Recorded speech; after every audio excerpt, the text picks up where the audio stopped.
tuzze wano ku Green Hill Academy ekibuli ng'Obwakabaka okwogera ku Mukenenya, okubulira abaana Mukenenya akwata atya, ate era tubayisizaamu ne ku lugendo olwa Kabaka Run.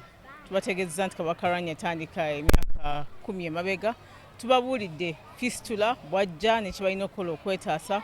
Tubategeezeza ku sickle cells ne bwe kibalina okukola okuba nti beetaasa sickle cells mu myaka egijja. Ate tubabuulidde Mukenenya bamufuna batya, n'abasomesa batukakasiza nti bazze babikola okubongera obbabangula. Ate era ne tubabuulira butya bayinza okubeera n'abantu abalina akalwadde ka Mukenenya ne baba nga babeera nabo mu society ne batabayisa bubi, ne batabasosola, ne babatwala nga nabo bantu.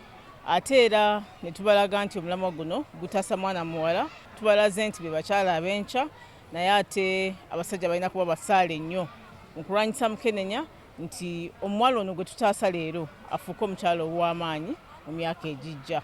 Twebaza nnyo Bwakabaka, twebaza nnyo Ssaabasajja, twebaza nnyo buli muntu eyeetaba mu misinde gino, kubanga kino kye kivaamu tubangula abaana ne tubabuulira, ate era ne bafuuka bannakazadde b'eggwanga ab'enkya ab'obuvunaanyizibwa.